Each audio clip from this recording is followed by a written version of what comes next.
Hello दोस्तों, आपकी हमारे वीडियो में स्वागत है। दोस्तों, आज मैं आपको बताऊंगा मारिया क्यूरी के बारे में, जिनका बाद में नाम मैडम क्यूरी पड़ा। आइए हम मारिया क्यूरी के बारे में जानते हैं। एक बार एक बालिका ने अपने पिताजी से पूछा, पिताजी वैज्ञानिक क्या करते हैं?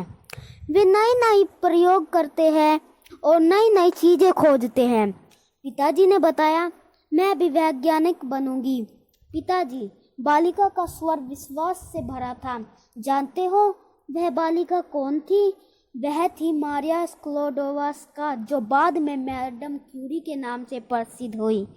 इनको प्यार से मारी बुलाते थे। मारिया का जन्म सन 1867 में पोलैंड के वारसा नगर में हुआ था। मारिया का बचपन तो अच्छा बीता, पर जब वह बड़ी हुई तो उसके पिता के पास इतना धन नहीं था कि वे इसे कॉलेज भेज सके। मारिया की गणित और विज्ञान में गहरी रुचि थी। उनकी एक बड़ी बहन थी, ब्रोंथा भी आगे की पढ़ाई कर डॉक्टर बनना चाहती थी, इसलिए दोनों ने एक योजना बनाई। मारिया कहीं नौकरी करके पैसा कमाएगी और उसकी बहन पेरिस में रहकर औषधि विज्ञान का अध्ययन कर सकेगी। बाद में ब्रोंथा काम करेगी और वह मारिया को आगे पढ़ने के लिए पैसा देगी। इस संकल्प को पूरा करने के लिए मारिया बच्चों की देखभाल का काम करने लगी। इस प्रकार उसने अपनी बहन की पढ़ाई के लिए पर्याप्त धन एकत्र किया और उसके आगे पढ़ने का प्रबंध भी किया। बाद में बहन जब डॉक्टर बन गई तो विज्ञान की उच्च शिक्षा के लिए मारिया पेरिस चली गई। मारिया का जीवन बहुत सादा था। अपनी पढ़ाई के लिए कभी उसे भूखा ही रहना पड़ता था।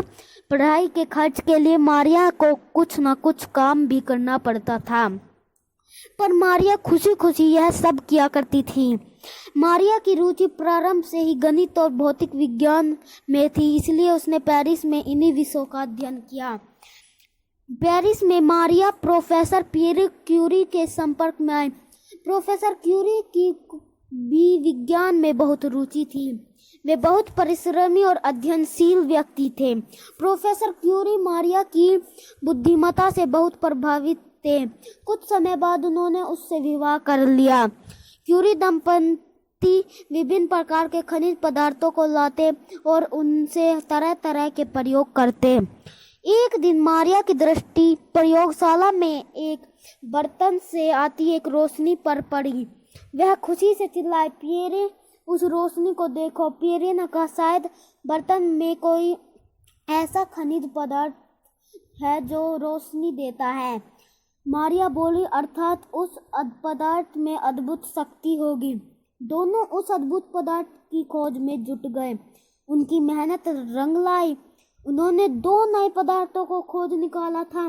मारिया ने एक का नाम अपने देश पोलैंड के नाम पर पोलोनियम रखा तथा दूसरे का रेडियम। उनकी इस खोज के लिए क्यूरी दंपति को सन 1903 का भौतिकी का नोबेल पुरस्कार दिया गया।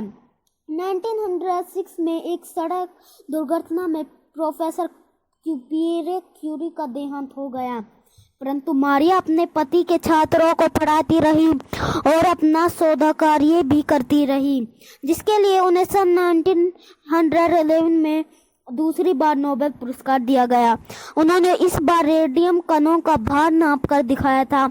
इसके बाद वे पेरिस के रेडियम संस्थान की अध्यक्ष बनी और उन्होंने अपने पिता की याद में क्यूरी संस्थान की स्थापना की। परंतु रेडियम के निरंतर अध्ययन का दुष्ट प्रभाव उनके स्वास्थ्य पर पड़ गया था, जिसके कारण 4 जुलाई 1934 को उनका देहांत हो गया। मैडम क्यूरी पहली महिला वैज्ञानिक थी जिन्होंने 2 बार नोबेल पुरस्कार दिया गया। आपका शुक्रिया दोस्तों हमारी वीडियो देखने के लिए। प्लीज लाइक, सब्सक्राइब और शेयर भी करें। Thank you.